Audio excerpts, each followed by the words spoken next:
Yeah, we hold Billy too there. Okay, Bill, come Ladies on and gentlemen, around. please hold it quiet. Okay, that's the shot.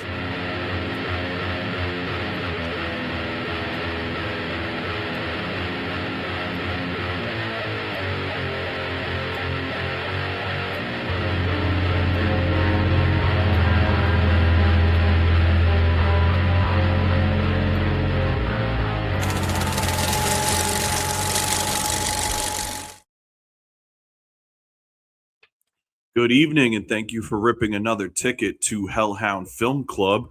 I'm your host, Cody Pope, and this is my co-host, Danny Dymez. And as I truly am every time we do this, I'm thrilled to introduce tonight's special feature. First things first. Tonight, we're live from the spot in downtown Nashua, New Hampshire, one of Gate City's most interesting entertainment lounges featuring mocktails, coffees, kava, and more.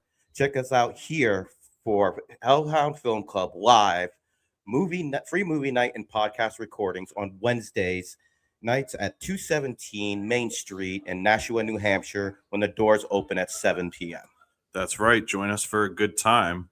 So, for our special feature tonight, we just got done watching the following selection: Shutter Island, originally released on February 19th, 2010, which is why we chose to air it for this week.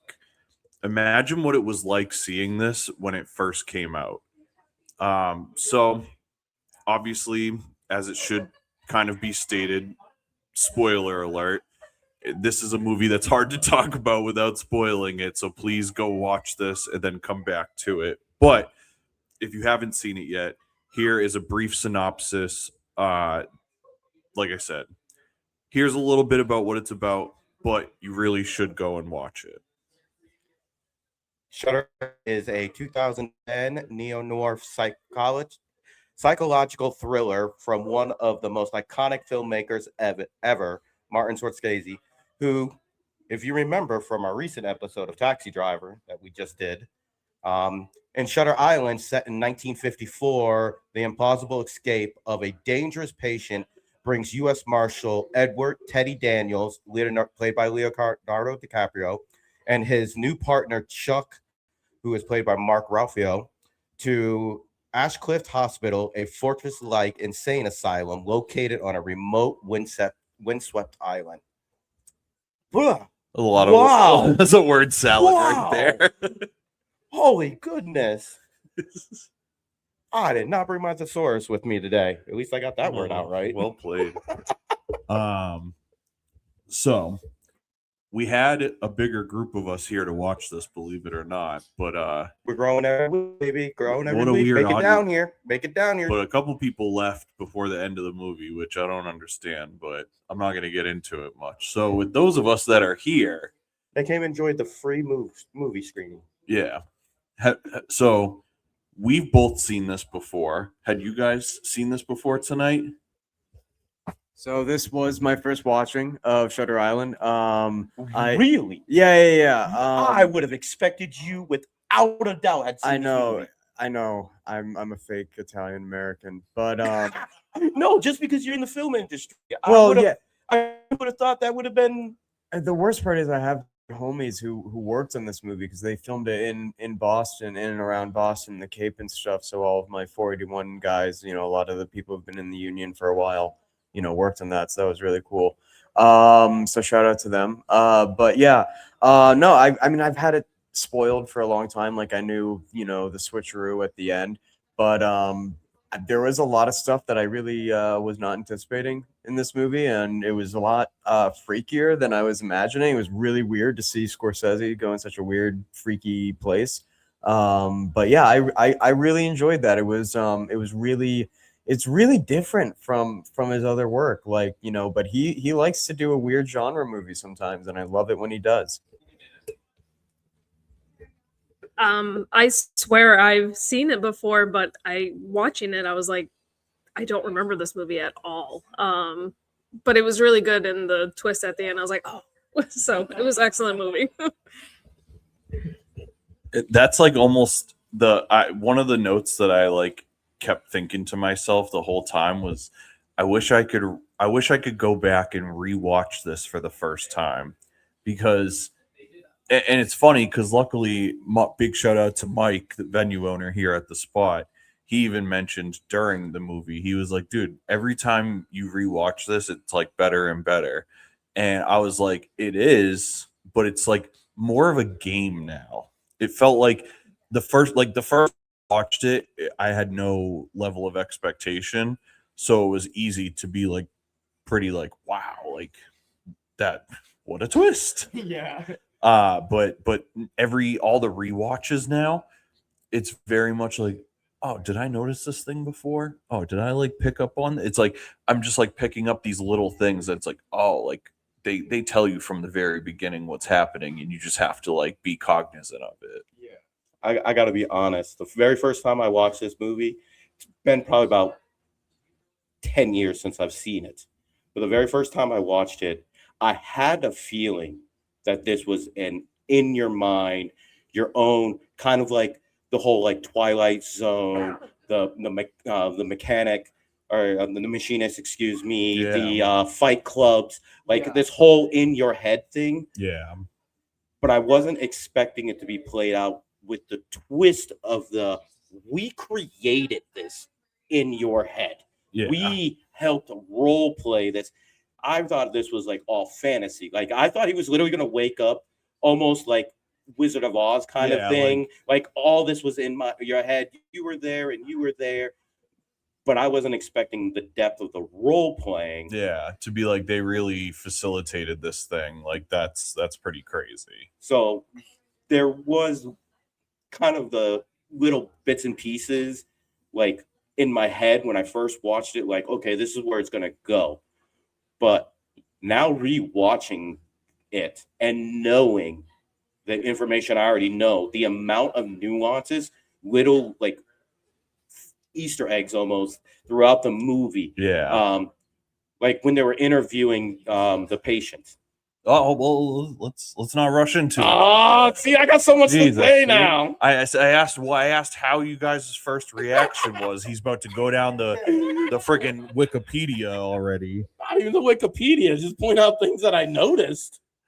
All right. Well,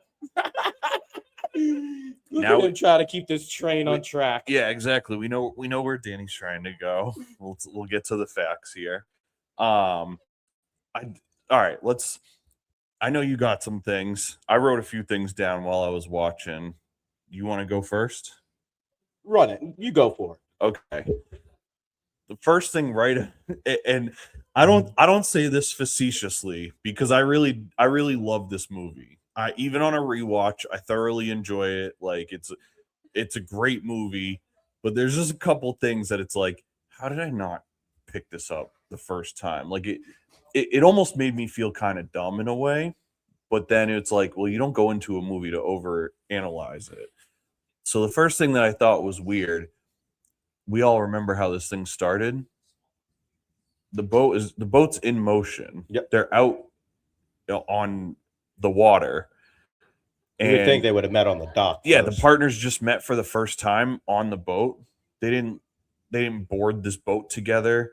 They didn't meet before they were gonna go do this thing. They didn't grab coffees on the deck. Yeah, on the dock, it just go onto the boat. Like there's probably one entrance to get on this boat. Right. So it's like right out the gate, it's kind of like, oh, okay, there's something wrong here. Like this doesn't make any sense. But because you see the boat in motion from the beginning, it's like you don't think that the first time through. You're just kind of like, okay, whatever. But you don't even know where they came from. Like you know what I mean? Like I just thought that was like really funny that I've seen this at least a handful of times and never once did I think that was weird up until trying to like knowing that we were going into this and knowing like obviously knowing what the end and the twist was. I felt like it was like, all right, what did I miss the first time that the twist hit me so hard? How did I like avoid that? And so it was really interesting to like run this back and see the different things that I just kind of overlooked for entertainment value. But there is a ton of nuance in a lot of the choices and decision making. Let's do it. All right, so one of the like again, I knew the twist, but like I was left. There was a lot of parts of this movie like I was really left guessing. I'm like, oh shit, I really, I figured I went through it. I'm like, okay, I know the switcheroo, I know the big twist at the end. I'm gonna, I'm like this will be easy, like it'll fall into place. It was a little avant-garde. It was a little confusing at times, but the first thing that I noticed is like, as soon as we see Leo, he's so sickly looking. Like he looks like a dude who is like absolutely strung out. And then the other thing that I noticed is when when they first dock and the cop guy is like, hey, you gotta give up your guns. Mark Ruffalo fumbles quite a bit with the gun, and it's this quick moment, and like as for a marshal, he should have been able to yeah withdraw the gun Oh, out yeah, of the 'cause holster with no it's like an problem. extension of But his he had to arm. literally give him the whole holster. Yeah, and that's the thing. Is like that's why like oh my god, okay, this whole episode is Leo's just going to character be caught that too. Like he eyeballed him too. yeah, like that's what I'm gonna say is like this whole episode is gonna be me like creaming my jeans over Martin Scorsese because like everything is so deliberate, and like that little cut to Leo looking at him like what the fuck's up with this guy, like like oh it's just everything about this movie is like screaming to be figured out, which I really really like. It's very engaging to see that happen and watch this all unfold.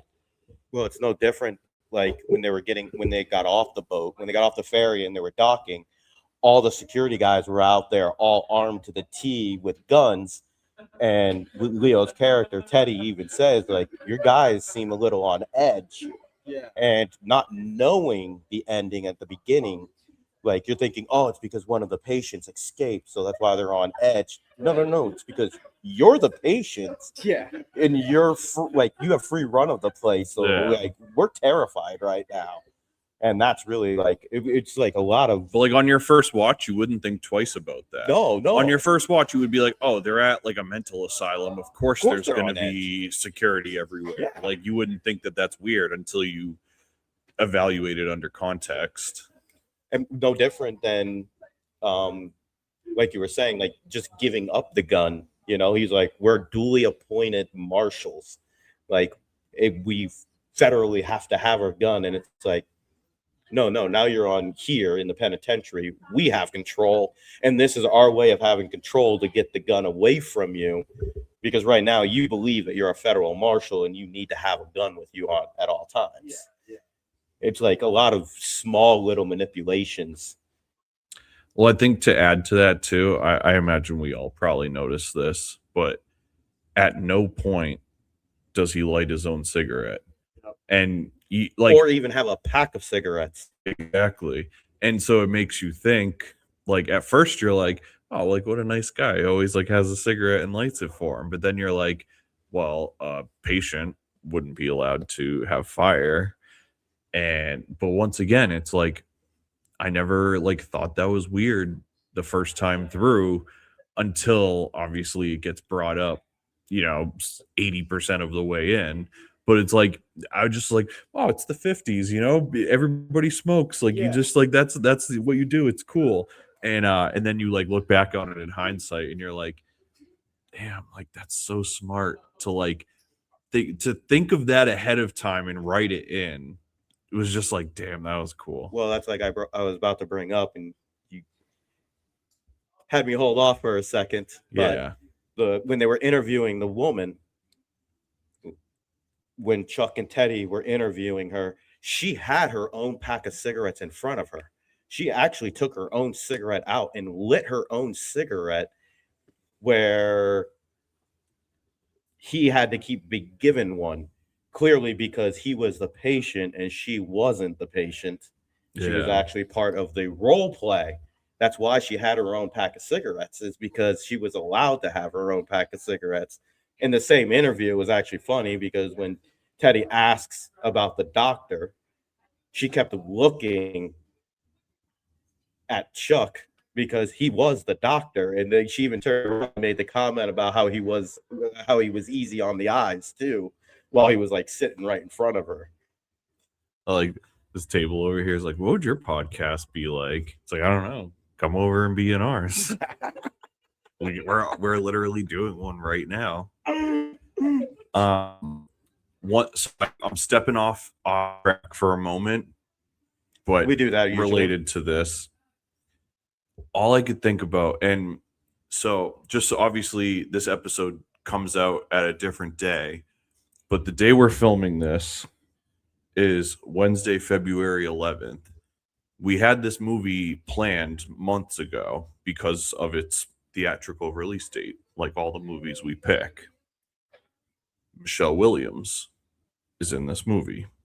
Fantastic.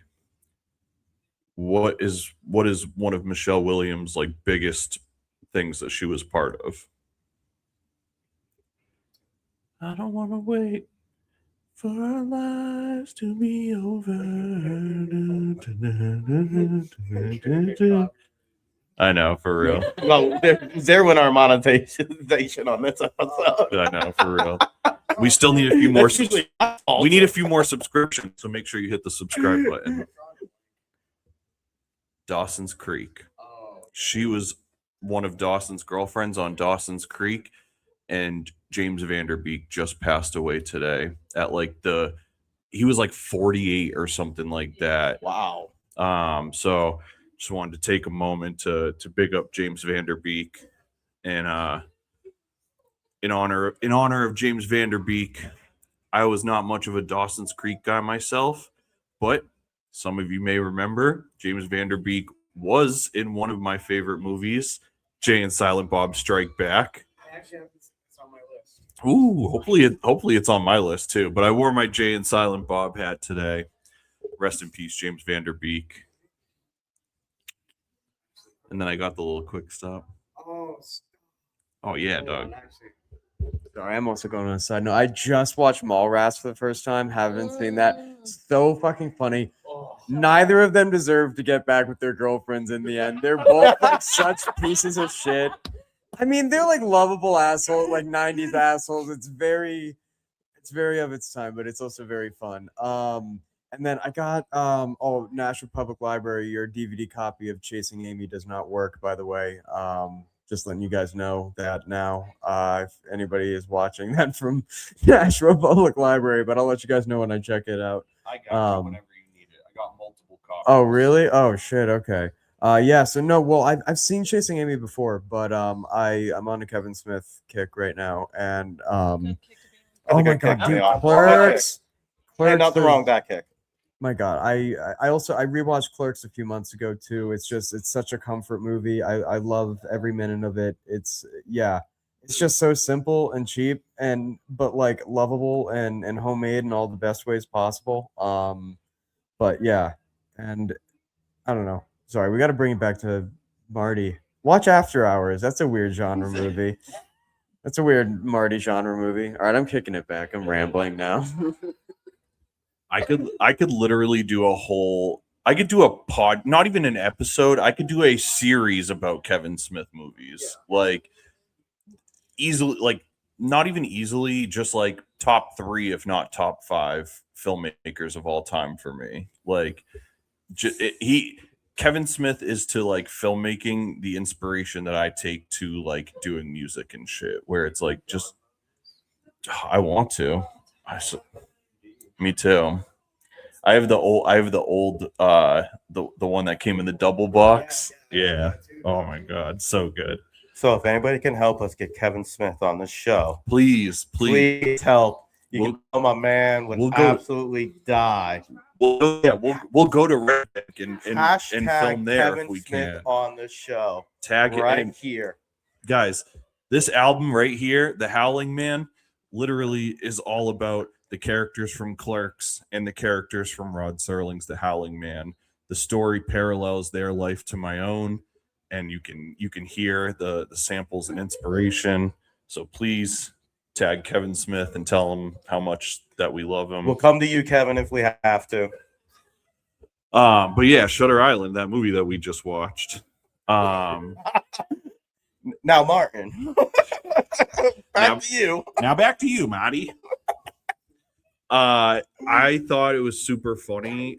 The doctor at one point, was explaining like the types of patients that they have there, and he just said something, he like over accentuated when he was like, and some of them even drowned.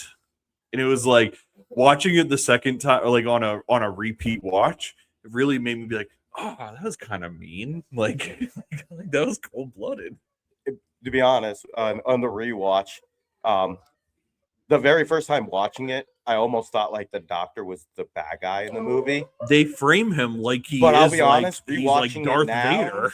Now rewatching it, I'm like, he's actually the good guy in the movie. He's like the one person who's like looking out for him. Yeah, I want to give you lobotomy. I want to take everything away from you, and I'm telling them that I can rehabilitate you. I can like get you back to a normal person instead of them just wiping your brain. And they spent over 2 years trying. Right.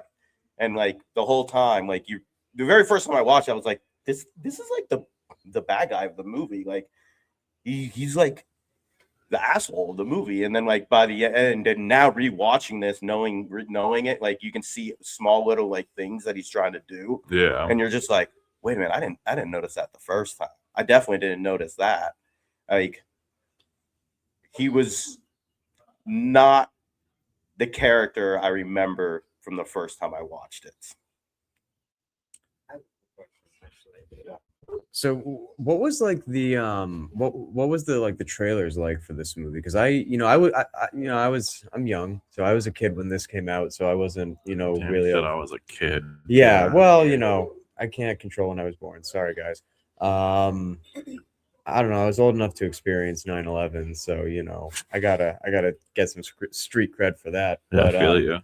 no, I don't know. Yeah, what were the trailers like? Did they frame the doctor kind of like as like the bad guy? Yeah, like it makes sense, I get. Yeah. But if I remember the trailers, it was very much framed like a hardline noir detective story. Like it was very much like that's awesome. Yeah, like very much like two gumshoes figuring out what's going on at the insane asylum. Yeah, I will say I really like I like the dynamic between Mark Ruffalo and Leonardo DiCaprio in this because they're I caught on pretty quick that his partner was like some sort of like therapist, or like caretaker of because I'm like, all right, this guy knows him intimately enough to like realistically carry on dialogue. And I think back to the cemetery scene when they're in the mausoleum, and the questions he's asking him, it's like it's like a therapy session, and it's like he's trying to guide him to a certain conclusion, and yeah, I don't know, like I think it was kind of nice to see somebody like kind of have his back at least for like the first like 2/3 of the movie. He kind of checks out for a while, but yeah, I don't know, I wish we saw a little bit more of him in the end. I think it could have been cool. But yeah, that's me. Oh, I have to kind of note on what, as you were saying, like almost like he knew him. There was a point where Leo's character is picked up by one of the guards, and then he's driving them back, and they're having a conversation, and he's like, and Leo's character goes, "You don't know me," and the security guard looks at him and goes, "I know you. Like I know you." The violence in you, I know, like the person that you were, and the reason being is because he's been there for 2 years, so he did know the person, he did know the violence, he did know like the absolute person that was inside of him that he kept trying to hide, and he actually by the end of the ride actually brought that violence out by asking him like, if I were to like gnaw on you right now, like what would you do? And he's like, I'd like to see you try. Like purely threaten him, like, let's do this. Like, I'll handle my business if I need to. And then the guard's even like, there it is. Like, see, I'm right. You know what though, dude? That actor that I wish I could I don't know his name off the top. The voice is so distinctive. He is always the scariest person in any movie he's in. I can't believe that I can't remember. No, the guard from the guy in the Jeep. The Jeep. Dude, every movie he's in, he always plays some sort of like evil overlord, like scary ass dude. It's like, talk about a typecast of just And like, I was gonna say, I feel like I it's a can't lot think- of German too. I can't think of like a movie that he's in where he's like the smiling, friendly, nice person. Like it's always something that's like, oh, dude, like you make me like feel dead inside. Yeah. I hope I don't see you in a dark alley.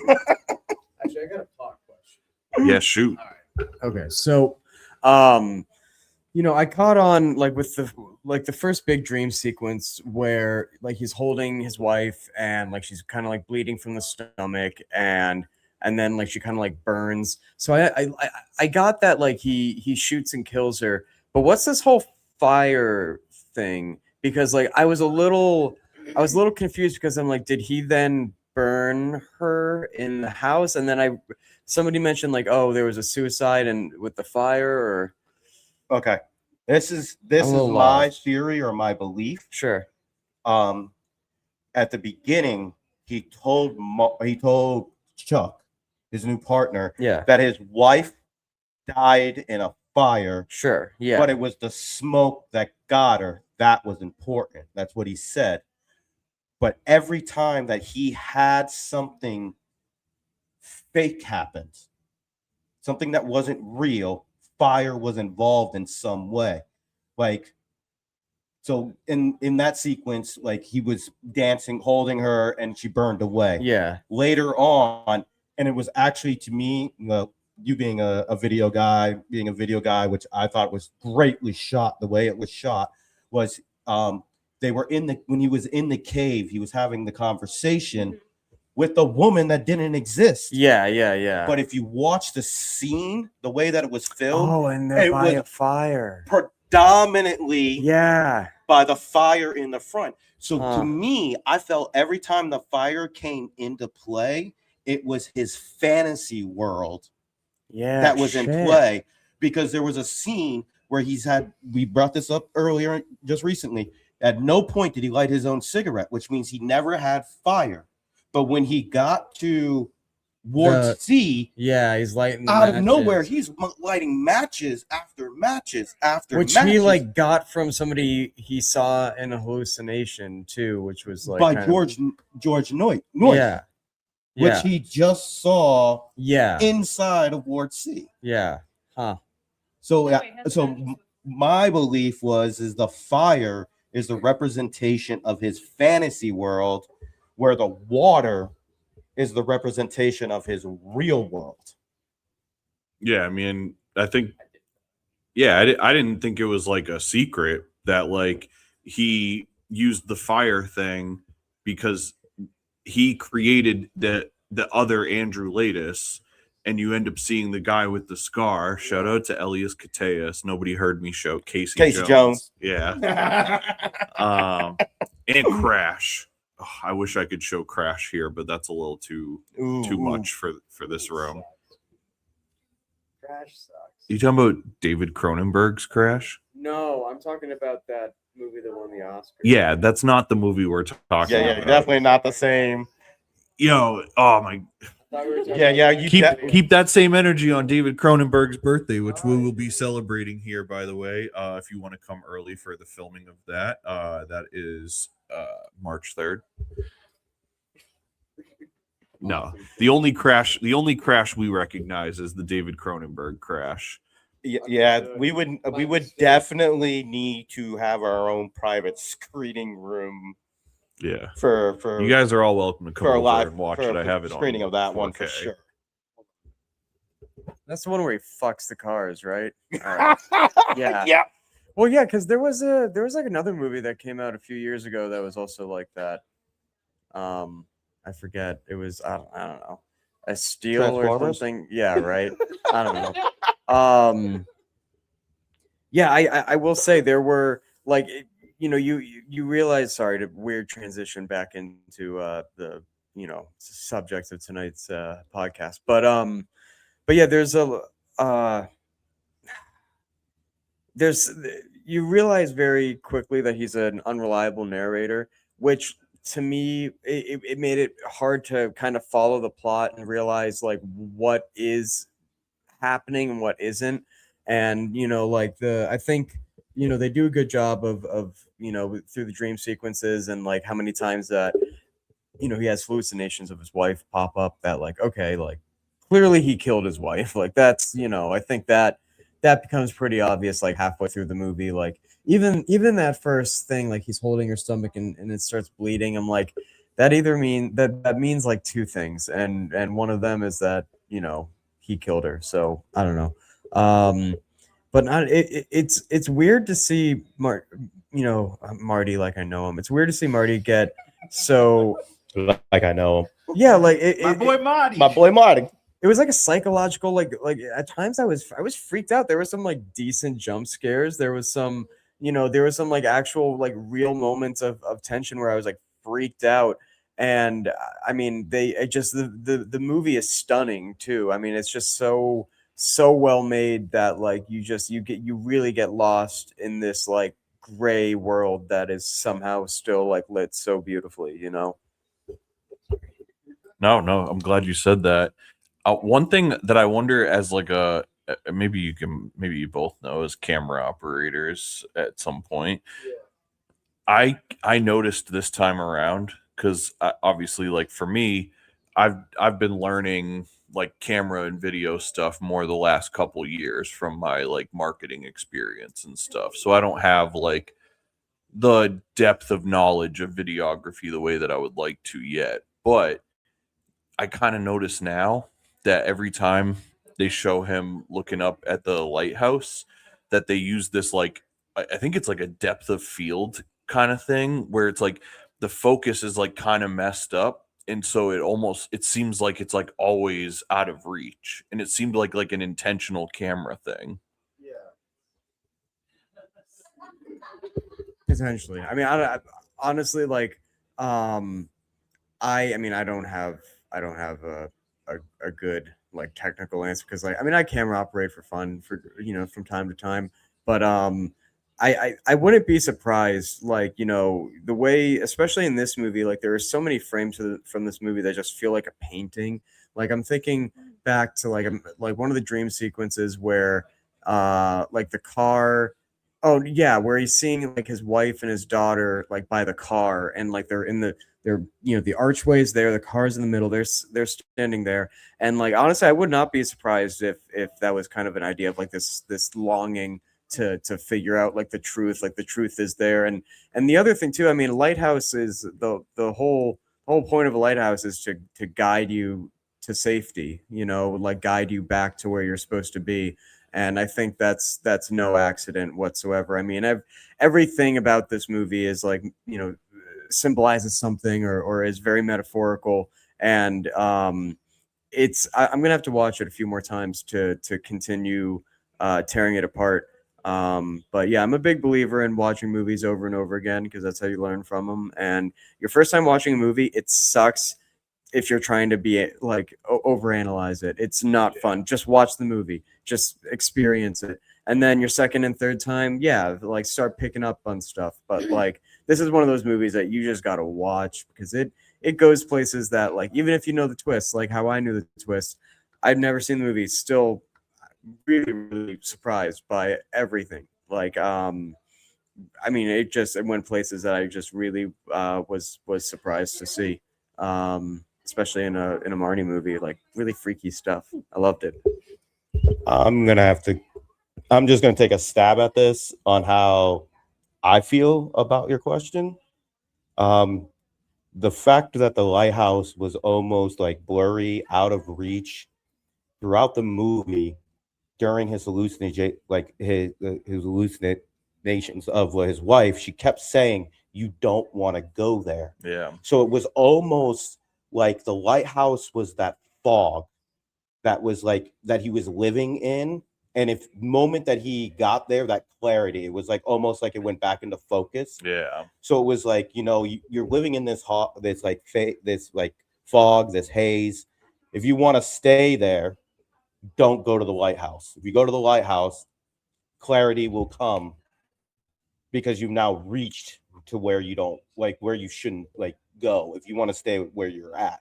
And then it was almost like once he got there, like everything came into focus, clarity. Yeah. Like there was no more like haziness, no more foggy, no more blurriness.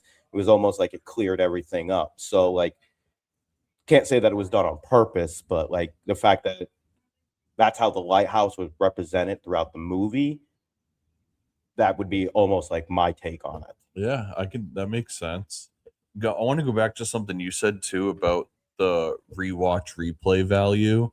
One of the things that I like, and I wanted to bring this up when we were talking about the lit cigarettes thing, but we like veered off a bit. But there's a lot of like intentional continuity errors with the cigarettes too.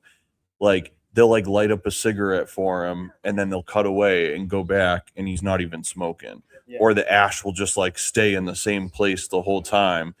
And I just thought that was so interesting because it must have been so confusing to like when they were making the movie and like watching dailies and stuff like that.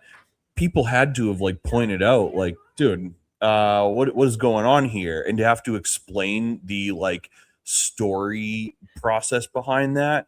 It just goes to like what I was saying before, where it's like the writing on this thing at the time too, you know, it's now we're looking at it 16 years later or whatever, but like, dude, the writing on this was just like so like interesting and like, I don't want to say like forward thinking, maybe that's like a bit presumptuous, but like, man, I don't know, this is a really special flick. Like, and like you said, it's like a real standout one in his catalog too, where it's like it looks like another filmmaker could have made that movie just in like the style and the approach of it, but then like when you put the like depth of story together, you're like, no, this fits the catalog, this makes perfect sense.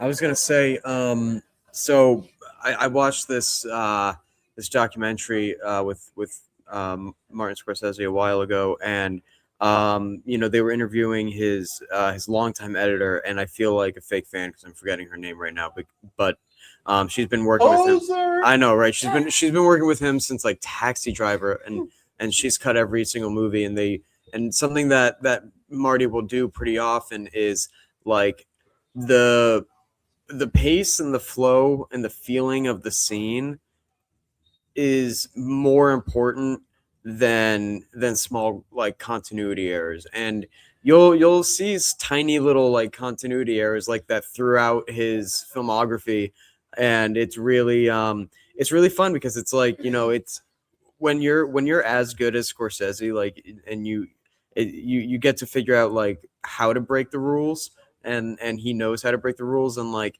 you know, yeah, having those moments of you know, just like being like, no, it's fuck it, it's better for the movie this way, and it works. Like, you know, God bless his old little Italian heart. God, I love that guy. No, I'm.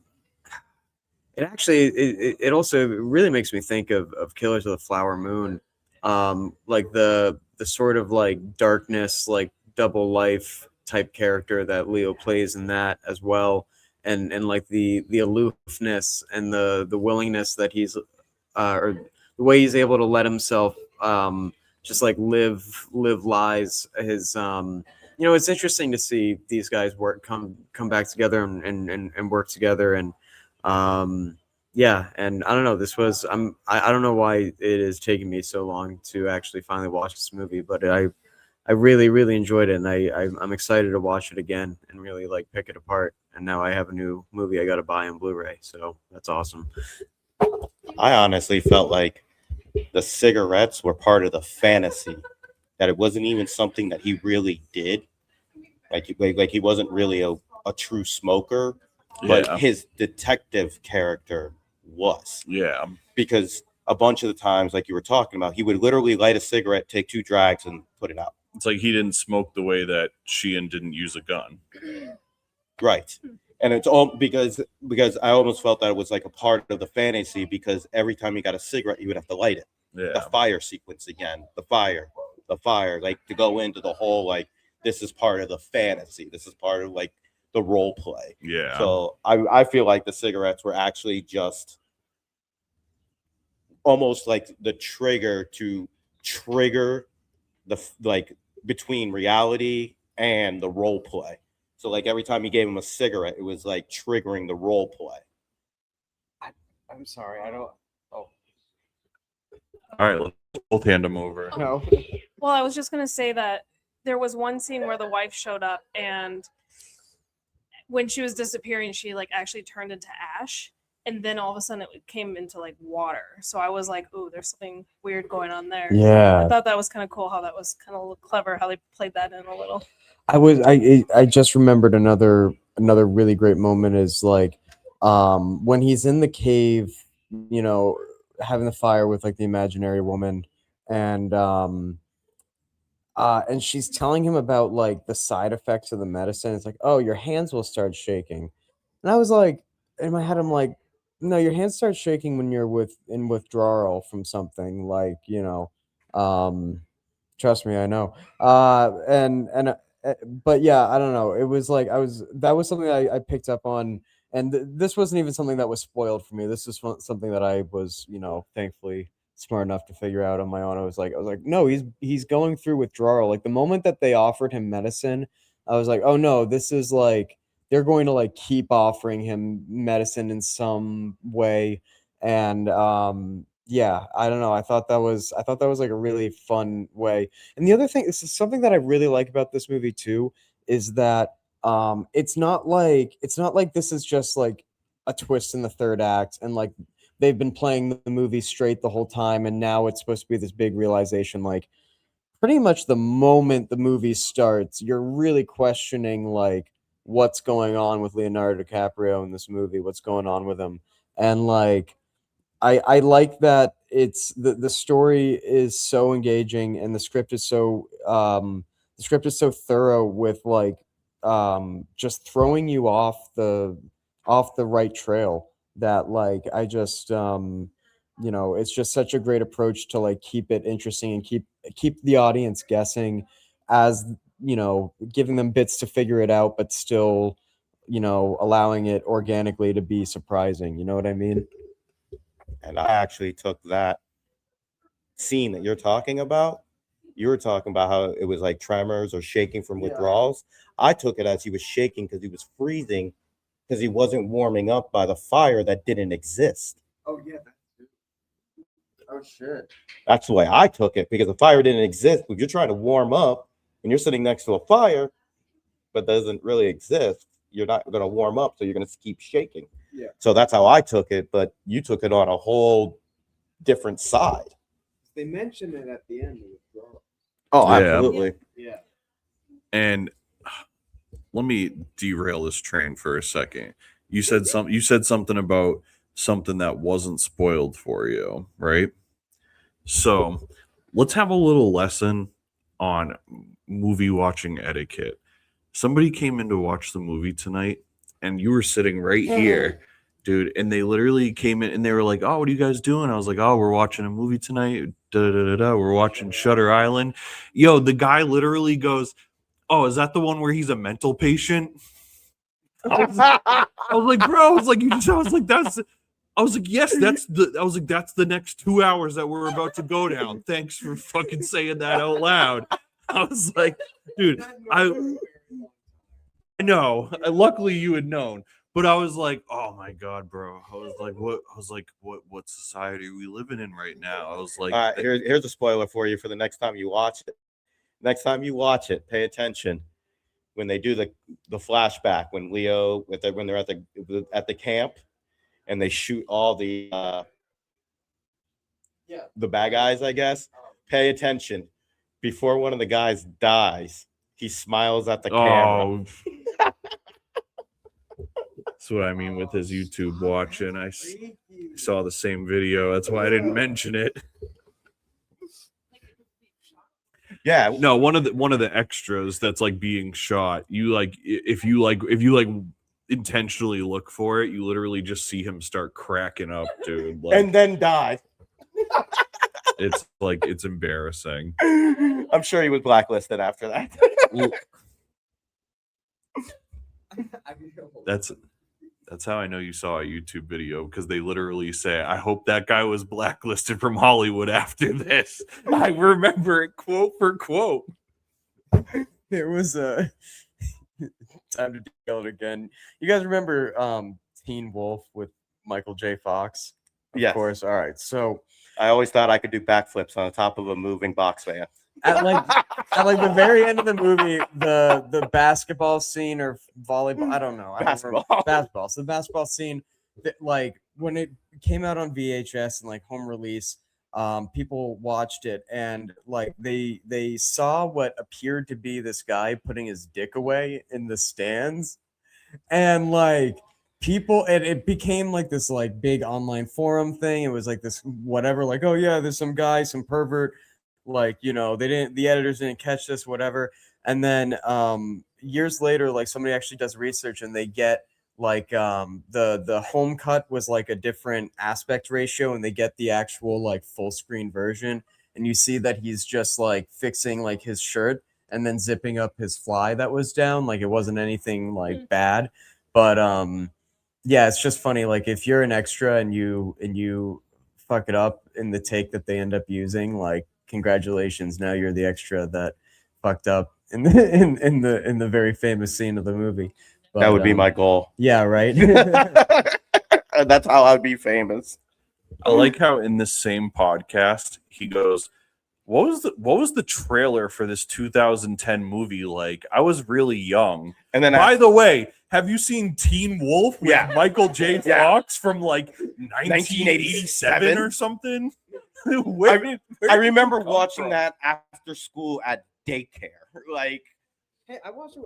I watched it. It was on like VH1 or something, or VHS. No, not VHS. it was definitely on VHS. Oh my I God. promise you So that. he goes, I think it was on VH1 or VHS. One of those. I guarantee it was on VHS. I promise you that. What am I? Am I 100 years old? That was the name of the channel. First right? things first is our VH1, yeah. Okay. You mean the Pop-Up home Video. of Behind the Music and Yeah, Pop-Up Video? I remember Pop-Up Video, dude. Pop-Up Video was the best. yes. First of all, we were there for the signing of the Declaration of Independence because our birthday Let's starts go. with a 19 in front of it. I know, for real. Oh, We start with a 19. We're already old. It doesn't matter. all right. Huh? Give her a mic. What does she say? She goes, no. Yeah. No. I'm gonna shut up I'm now. Just right. You threatened to give me the microphone to talk, and I'll be on camera. I'll be quiet now. Don't threaten me again. All right.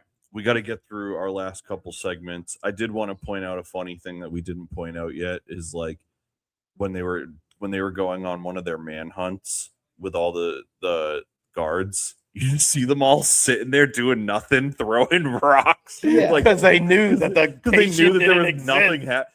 And it's just like I can't, like, I wish I could remember what I felt the first time I watched it. If I even was like, why are they not doing anything? Or if my brain, I feel like my brain was like, yeah, they're cops, they wouldn't have done anything anyways. Like that's what I don't what I know. would come to expect. When I first from saw it, my police. brain went, I tried to run away from the mental hospital, and they found me pretty quick. I know, for real. Oh my gosh. Oh, there's so I honestly, I really could go on about this for another 37 minutes easily. Oh yeah. But let's hopefully we've inspired you to watch this. Hopefully you watched it before this episode, really. That would be clutch. But so I always have to ask everybody, so we'll go in a circle, I guess. But if somebody was gonna watch this for the first time, completely clear-minded and virgin to the idea of this movie, would the best setting, what would be the ideal setting for them to watch this in for a first time if they could see it in any capacity?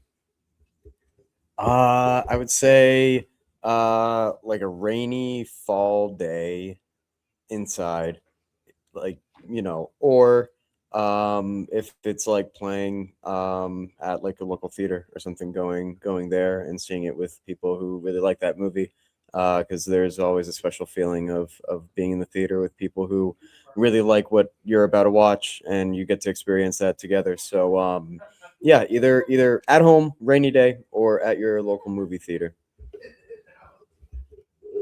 I'm a big theater person, so I absolutely was going to say like at a movie theater, because I just think it's something about being in a room with a bunch of strangers and just kind of experiencing the same thing together. That same like, wow, that just happened, or that just big reveal just happened. So definitely a movie theater. So my answer is going to be based on where you have the best sound quality. If you have a great home theater entertainment center with great sound quality, because we didn't even touch on this, but the score for this was incredible. Was absolutely incredible. No new original score was written for this. This is all score. Yeah, they picked all like time 1930s to 1950 periods, all from previous movies, from previous scores. He used them all, which to me sets this movie off. Only somebody like Tyler's friend Marty could afford to license all those kind of songs, though. Like, but I have to say that I believe watching this movie could be done either at home or in the theater. For sure. But the sound quality, like if you're just gonna have like your TV speakers, I'm not trying to be mean, but if you just have your TV speakers, go to the theater, see it with that nice surround sound. Like, I just believe the score helps set this movie off. Yeah. This is like a no phones flick for sure. And it definitely like the score adds. So I just think that the sound quality definitely adds to how you watch this. So my personal opinion is either location, but sound makes the big deal. Yeah, I could definitely get with that too. Like, I mean, much like what you said, like I love a theater screening. I would always pick that first for the most part. But I do think that like there is something special about like watching this at home on a great home entertainment system on a terrible weather day is just like the perfect combo of like, if you can look outside your like glass slider door and it's just foggy and rainy and shitty, like let's go to Shutter Island. I'd be nervous that I might be at Shutter Island if it's that shitty out. The movie spends most of the time in shitty rainy weather, and I'd be a little nervous. Maybe I'm living in a fantasy. So, as we always do, you guys know that I'm a big Letterboxd nerd, so I always review and rate everything. So what I want to do is ask you guys what your Letterboxd rating would be out of 5 stars. Let's start with Tyler. You know what? I'm gonna give this one a solid 4 stars. Not my favorite Marty movie. I think that it's dark and it's kind of scary and psychological but there are, I don't know, until like the very end where there's like a big emotional gut punch. Like there's not a huge like emotional through line from this movie because you're really focused on trying to figure out the plot. That like it's hard to emotionally engage with these characters, and I feel like that's when I go to see a Marty movie, like I'm in it for these characters. I love seeing these worlds. I love seeing these people come to life, and I feel like the emotion was a little bit lost on this one, but overall, like incredible plot, incredible score, amazing cinematography, and incredible performances, like really, really incredible performances. So 4 out of 5 for me. I also was going to say a 4. I think the storyline is just great, and then the plot twist at the end is just it reminds me that plot twist at the end. I mean, I personally could tell what was coming towards the end, but it's kind of like Sixth Sense, where you're like, whoa, that just happened. So it was I really enjoyed the movie. I'm pretty sure I've seen it once before, and if you said it was 2010, right? Back then I was going to the drive-in a lot because we have a drive-in back home. So I'm pretty sure I saw that in the drive-in. And it was awesome. Like that experience being out in a car and like watching it and stuff. But it's been so many years that this was like watching it all over again for me. So it was really good. just gave me the idea. We should do a drive-in theater episode. I know where drive-in's at, Yep. bro. Yeah, same, go. dude. Oh, we got the Milford drive-in here, like 25 minutes away. And we got the Fairleigh drive-in. That's like You've 30 never minutes been? from me. Oh my That's gosh, that's literally sacrilege, dude. drive-ins are the best. Hot take. I'm not interested in drive-ins. They seem like one of the worst ways to enjoy a movie. Because first of all, you're watching it through your dirty windscreen, your windshield, right? Like, You're having a dirty Right? I keep okay, agreeing. okay, all right, Mr. Clean. Anyway, and also it's like what you got to tune it to like an AM radio station, or like you put shitty speakers in your car for the audio. And I get it's the experience, like, but this is the 1950s. That's what I'm saying. It's not the 1950s. What is a modern driving experience like? I don't understand. And you're also talking about like putting it on a radio station. You're assuming that you have a shitty stereo in your car Right. too. Well, that's the other thing too. Microphone, defend us. No, right. like drive-ins are the somebody- greatest. Like, All right. Yeah, No. somebody's got to explain this. I don't see. There's good theaters. I don't know. well, first of all, like you're talking about watching it through a dirty windshield. Like, I don't know. I've gone to the drive-in in a truck. Yeah. You throw a mattress in the back of the bed, couple blankets, some pillows, some snacks, some Yep. drinks. We used to bring my Roll a homie's couple conversion van. We'd have people sitting on the top and out the back doors and stuff.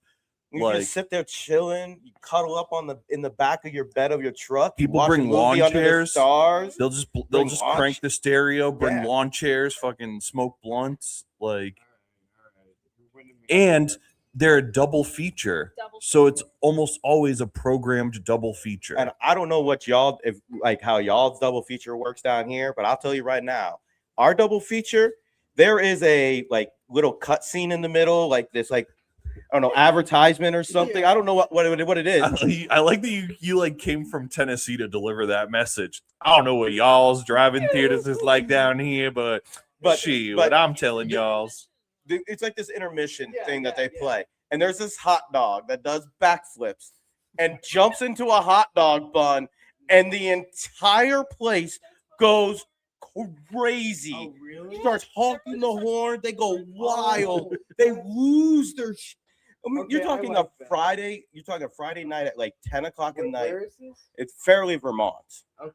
But apparently it gets We have the Milford Drive-In, which is like 20-ish minutes away. Do you guys have like an intermission? Like I'm pretty sure, yeah. I don't It's know. like Sweet Caroline at Fenway. Yeah, for Yeah, real. it's what it is. Yeah. I'd never like the very first time I went to their drive-in, I had no idea what was going on, and all of a sudden this hot dog's just doing backflips on the middle screen and lands in the bun, and everybody goes wild and like screaming at the top of their lungs and honking horns, and I'm standing there in line going, "What is going on?" And I That's when literally, America's at its best. Yeah. When we're at drive-in theaters, eating concession stand food and honking in unison as a yeah, community. and then I also found That's out. when we prevail over And, terrorism. and then I also found out that at the drive-in, it was like $10 a car. Didn't have how many people was in your car. yeah. Yeah. And people hanging out of the trunk. You Yeah, got you people people like in the literally way. like one leg in the Yup. car, the other one on the top, so that way they could just be like, technically, I'm in the vehicle. It's like the most bananas thing I had ever like experienced. And even if you just like if you go with like one other person, right? So like I have a fiance, so like me and would go. So you'll know this, maybe I don't know if you guys will, because locationally, but like you have to go through Amherst to get to the Milford Drive-In. So what we would do is on Amherst Street there was a TGI Fridays. We would stop at TGI Fridays, load up the car with food, then go to the drive-in theater, get there early. It was just the two of us in our own vehicle. So we get there early, find a place to chill, have a little grass, as the kids say. Yeah. Then we got these great meals for the next two movies. We could roll the windows down, we could put our feet up. We have modern day cars, believe it or not. So the sound system is great. Whatever. Like, you don't gotta be, like, as much as I love being in the theater more than anything, all can admit that theater etiquette has gone down drastically through the years. Who's disrupting you in your car? Yeah. Very true. Give it a chance before you knock it. All right. I gotta be honest. And sometimes you end up sitting like parked next to like some of the coolest people in the world, and you meet people that are there for the same thing that you're there for a love of a movie, for the enjoyment of a movie. And then before you know it, like you're hanging out, you're BSing with them, and they're like, "Hey, you want a drink?" And you're like, "Oh, I got some soda." And they're like, "No. Do you want a drink?" And you're like, "Oh, now you're my friend. So yeah, like, do you want to have a smoke?" And they're like, "Yeah." It's like being at a festival or something. Yeah, it literally turns into a small festival, or sometimes, like, from where I'm at, it's like small towns and stuff. So like you end up running into a group of people you know. So it ends up turning into legitimately a small little party. I think you guys won me over. Thank you. Yeah, dude. Like driving's an experience. Like I love a good theater. I love sitting in a good theater, but something about watching, like, to me, it's almost like I love a concert. I love an indoor venue, but something about like an amphitheater, something about an outdoor venue and seeing a show outdoors under the stars is the same to me with a movie. Seeing a movie outdoors under the stars, like it's just a different experience. Yeah. I don't think we ever got your letterbox rating. Nah, because we're too busy defending drive-ins. Well, we won the battle. Now we just have to continue fighting the war. All right. Um. Okay. Mine's a 4. All right. I love it. It's a 4. So it seems like 4s across the board. It's definitely a 4s across the board. I think I don't think it's Martin's greatest movie of all time. Yeah. I think it is an excellent score that does a great job of telling the story. I think the story overall was told well with a lot of subtle hints of where the story was going. So you mentioned it earlier. I think that movie was a game. Yeah. You got to play a puzzle game while you were watching the movie. Absolutely. It was a visual game with a visual puzzle with the clues throughout the movie if you were paying attention. Yeah. So I give it a 4 because I found it very enjoyable. It has a great replay value because you can rewatch and see so many different things. Yeah. Because I keep going on a few things that I saw tonight that I didn't see before. You said we can go on for another 37 minutes. Which no, we cannot. We are literally over time already and I'm still aware. have closing segments. So on that note, Mr. Letterbox, that you can find on Letterbox, by the way, what's your rating? Well, the nice thing about being the guy who has Letterboxd and promoting it, if you follow me on Letterboxd, you can see my full review going up this week, and you can see all of my movie reviews right on Letterboxd. Before we get into that, however, I do want to get into our movie of the week segment because we've been doing a good job at that. This week, I actually have 2 of them because I would have had one, but I really didn't like it. And I hate to do a movie of the week that I don't like. So I did one. You did Until Dawn. I didn't catch that. What was that? You did Until Dawn. Movie of the week. Until Dawn. Oh, yeah. See, I know your stuff better than you know your stuff. that's how bad that movie was I forgot the name of it. I know. You do every single time we talk about it. Yeah, it was awful. So I guess I'll do. So let me start with the lesser of 2 movies here, I guess. So the movie that I watched most recently that I didn't enjoy was called The Girl in the Pool. It's from 2024, and it was directed by Dakota Gorman. So my fiance put this on. Both of us really were interested in seeing the return of Freddie Prinze Jr. doing something again. This was, however, a very tough watch. Not only were there a number of facepalm moments throughout, it was also just way too easy to predict. And it wasn't that long of a movie, so we figured it out pretty fast. I did have higher hopes because from the moment the movie comes in, the tension is very high. And so you feel like, oh, this is uncomfortable. Like, all right, let's see what happens. And then as it progresses, you're like, I honestly don't even care what happens at a certain point. You're like, this is just absurd. So here's the real question. Would you have just shut it off? Or were you invested enough to force yourself to finish? You know what it is? If I was younger, I would have shut it off. Now that I'm older, and not that I'm trying to be Yoda, but like I just see time differently. And so I think it's one of those things now. I have a harder time shutting things off because I'm like, if I've already invested this much in it, let's just see it through. Like, I don't want to have a collection of, I watched 27% of these movies and just gave up because maybe I didn't have the capacity. As or somebody whatever. who hasn't seen this, at any point where you're it like, sucks, dude. Don't worry. at any point where you're like, it could get better. I didn't. hoped so. Okay. I did hope. I was like, all right, I think it's gonna be this, so there's gonna have to be something that like is a twist. Okay. And it just was like, it never happened. It just doesn't matter. Oh, okay. Like none of it matters ultimately.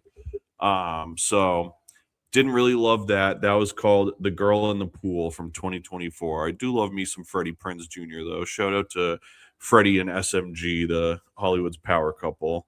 And so I wanted to do a good movie. I watched this a couple weeks back, but this is the latest Darren Aronofsky movie. It's called Caught Stealing. You've seen this? Mhm. I really liked this. I had been anticipating this one for a while, and I think I was waiting for it for so long that it kind of evaded me when it finally came out. And so it took me a while to watch it, but I finally watched it one morning, like a week or probably like 2 weeks ago or so. And it was really fun, which I feel like is a weird thing to say about a Darren Aronofsky movie, but it was really fun.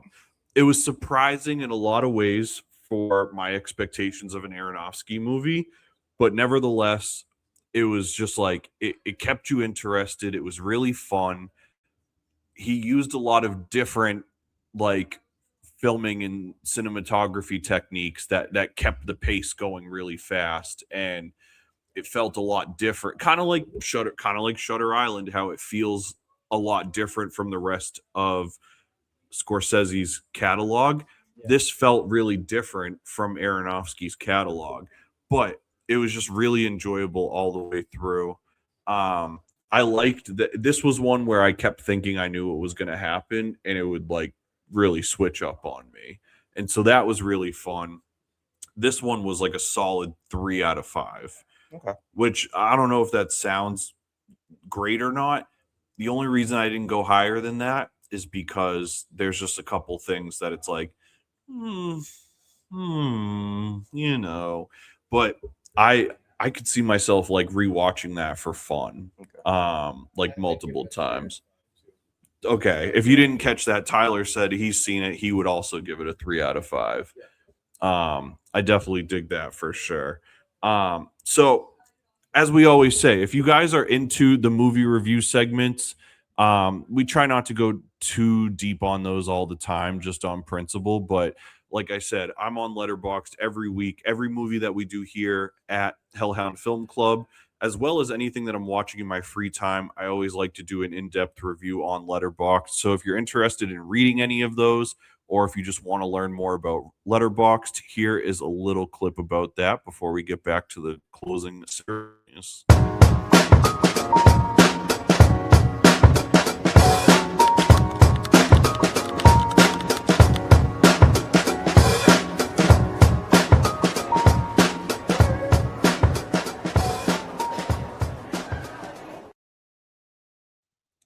So before we head out tonight, we're going to do a couple screenings and event listings. As we always mention, if you guys have it like an independent film event, if you have a screening of your own, if there's a repertory screening somewhere, if there's anything, movie related that you want us to support, doesn't matter where it's at, shoot us an email. We just launched the Hellhound Film Club at gmail.com, so you can hit us up right there. hellhoundfilmclub@gmail.com. Send us all the info for your event, and we will happily plug it. And Danny, let's run through a couple of these cool ass events. Oh, absolutely. We got some great events coming up.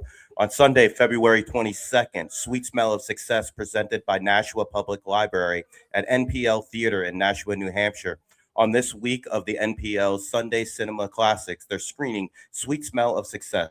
the 1957 classic with Burt Lancaster and Tony Curtis, where a powerful Broadway columnist coerces an unscrupulous press agent into breaking up his sister's romance with a jazz musician. This next one, if you guys can't tell, I know you're so excited. I'm excited every for week. Every week. Tuesday, February 23rd is Twin Peaks Day at the Brattle Theater. I ask, who killed Laura Palmer? In honor of what would have been David Lynch's 80th birthday, the Brattle Theater has secured an opportunity to play all of season 1 of Twin Peaks, starting at 11:30 in the morning, when in the show Dale Cooper crosses into the town of Twin Peaks. Rest in peace, David Lynch. I'm definitely finding my way to this. Ecstatic about this. If you've never seen Twin Peaks, getting to see it in a theater setting in the middle of the day is probably one of the coolest things that's ever going to happen to anybody that cares about shit like that. Like the funny thing is that's going to be on a Tuesday, and on that following Wednesday, the next day, we're going to film our episode. Yep. All you're going to talk about is Twin Peaks that day. I already see it now. I'm going to keep you on track. It's going to be hard not to. All honestly. episode, I'm going to have to keep you on track. I already see it. Did you say you never seen it? Oh, wow. I remember buddy. when I was a kid, but yeah, never watched it. Man, well, Yeah. maybe we'll have to do something fun. Maybe we'll do Fire Walk with Me here. That would be fun. Yeah. That would be really cool. What else we got for upcoming events? Oh, we've got on Tuesday, March 24th, One Battle After Another. Oh, so great. Presented by Nashua Public Library at the NPL Theater in Nashua, New Hampshire, featuring an all-star cast, including Leonardo DiCaprio, Sean Penn, Benicio del Toro. Knew we were going to mess this up, and more. I guess we're not doing traffic. Yeah, I mean, I played it enough when I was a kid. One Battle After Another from filmmaker Paul Thomas Anderson is about when their enemy resurface after 16 years. A group of ex-revolutionaries reunite to rescue the daughter of one of their own. That was such a great movie. And honestly, the fact that the Nashua Public Library is screening this Already? is super impressive to me. Too. I mean, it's really, really impressive, dude, that it's cool to see the film community like really growing in this area. And the fact that it's all accessible. We're fortunate, thanks to Mike and the support of the Spot, that we get to do this event for free. Mike And the Healer. The Nashua Public Library gets to screen movies for free too. And so it's like, what better way to make cinema accessible to people than be like, just come watch a movie. It's as easy as that. You don't have to be a cinephile. You don't have to know every director from the French New Wave or, you know, like German 20s expressionist. You just have to like movies and have enough brain cells to want to like think about them after the fact, and you will find things to enjoy. Let's tap into this let's talk about some of the movies that are going to be coming up here. So this list, I'm gonna be honest with you, this list is such a variety that I absolutely love it. And some of these movies on there, like, I've got stories to tell, and I cannot wait for those days to get here so I can tell these damn stories. last week, well, I guess it'll be a couple weeks ago from when you guys see this, but last week we were here. We watched The Wedding Singer. Yeah. This week we watched Shutter Island. Next week we've got Be Kind Rewind. So hopefully this episode will be out, I think, the day before that. Then we got The Batman. We got a couple cool ones coming up. So I really, That's my favorite Batman. dude, It is. I love it. But here's where things involved in a lot of like discussions, because I have Yeah. arguments with people on this all the time. It's my favorite. Who's the Yeah. best Batman? Who's the best Joker? dude, we're not doing this right Yeah. Don't even open Pandora's box. Yeah, I'll be the one open up that box real quick. So nevertheless, cinema is more accessible now than ever before. So many people are taking up independent theaters, repertory theaters. There's people that have been doing longer than us, things like micro theaters and pop-up theaters and stuff like that. Just understand that cinema is for everybody, and there's so many ways to approach it and enjoy it. And so, I'm a musician. He's a photographer and videographer. He works in film. She's an avid art fan. He's a musician. Everybody does some medium of art, and almost everybody, I can guarantee, takes some sort of influence from cinema of some capacity. Cinema and music both parallel in the sense that, like, most people couldn't live without watching movies. Whatever their taste is their taste. But movies are just one of the most important mediums of art and expression that we have left. And so it really is like a privilege to have microphones and be able to just talk about movies and watch them and introduce people to them. And so I just hope that times like these encourage more people to get involved. I just believe, to me, movies is one of the last forms that we have to escape reality without any like altering substances. Yeah. Like you can literally get lost in a movie for 2 hours and forget about your bad day that you just had. Yeah, it's just like an emotional Can I say journey. something real quick? Absolutely. Just on that topic.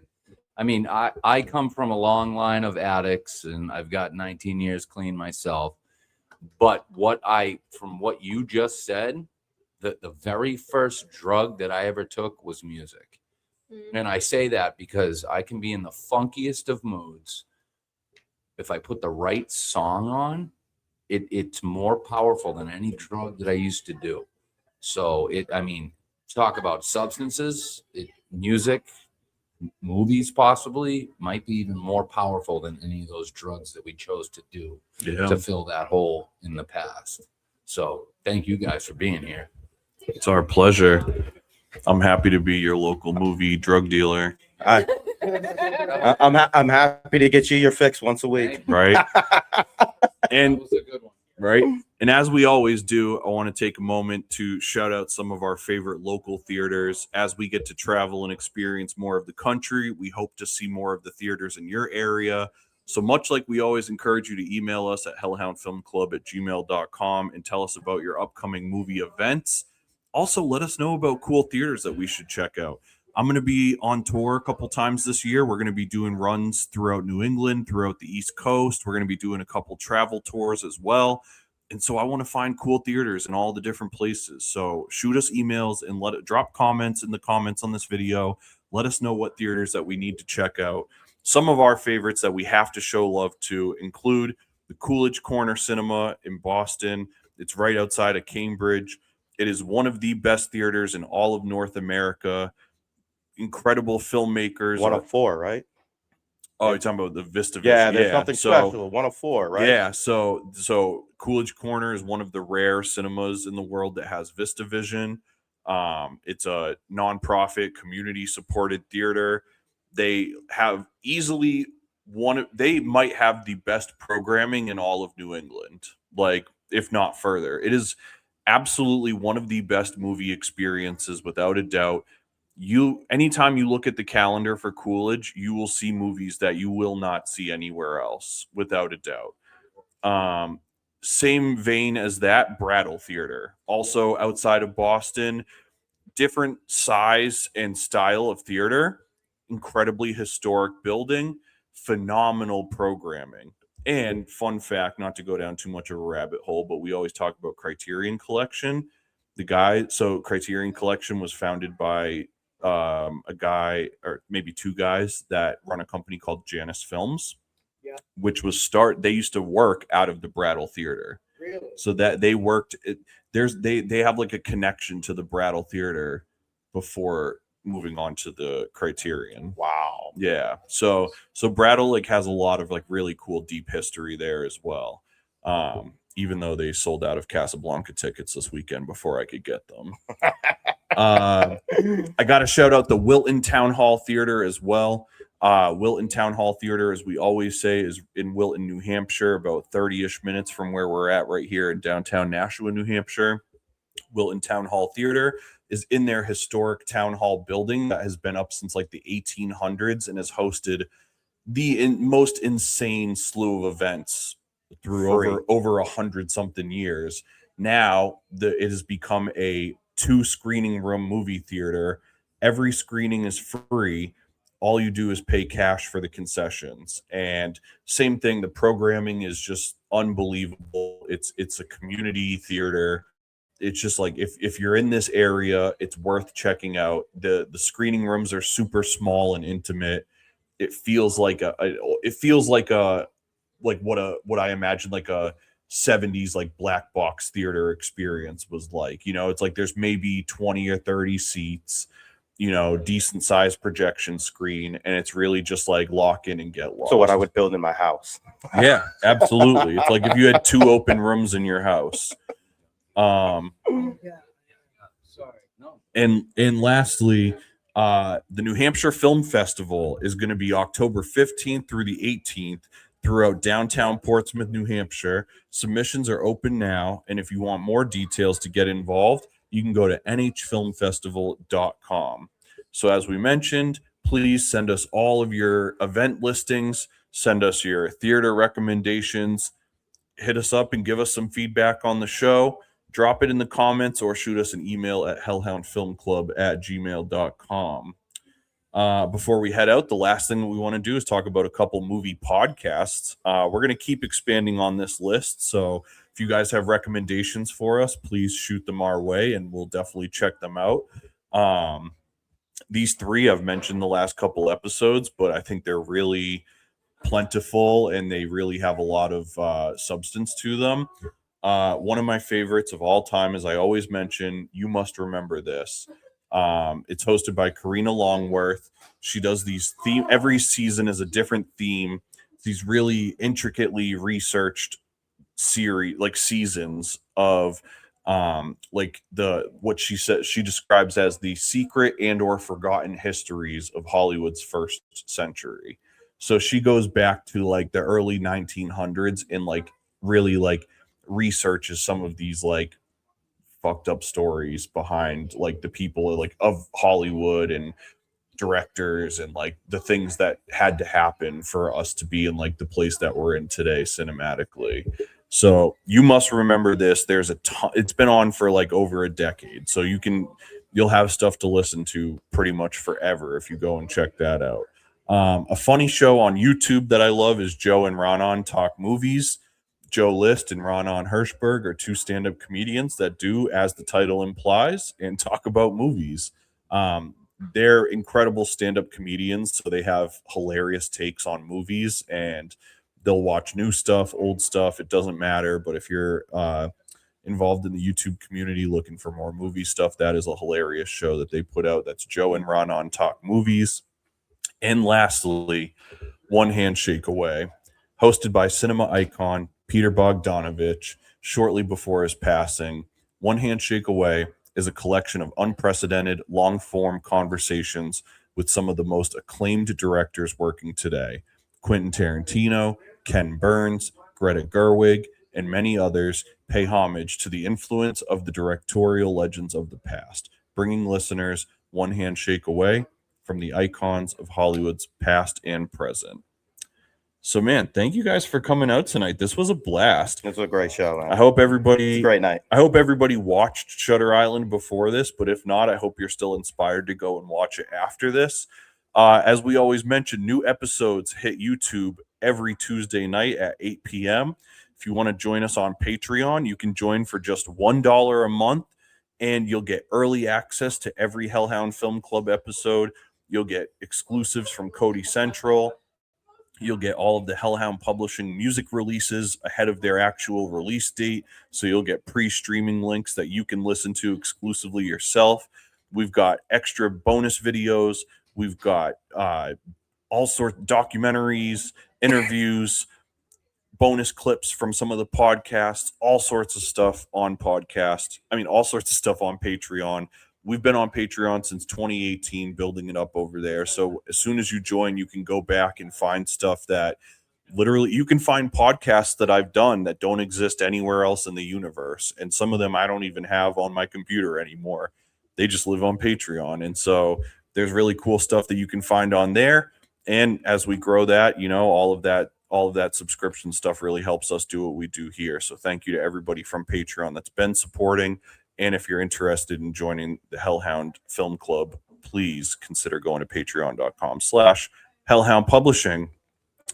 Anything For else? $1. For $1. That's you all don't it takes. miss nothing. All it takes is $1. You don't want to be the person to say Right. that you missed it because you didn't spend $1. That dollar tier is not going to be here forever, guys.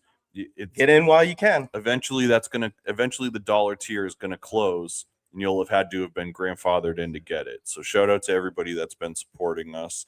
I think that's all. Yeah, man. It's been a great night. Been a great show. Yep. Don't forget, Monday, Cody Central, 8 p.m. Yeah, for any of the movie fans, if you found us through YouTube Shorts or something of that sort, and you're here for the movies, we have another podcast that we do every Monday. It's a live stream talk show at 8:00 Eastern. It's called Cody Central. Myself and Danny both host it.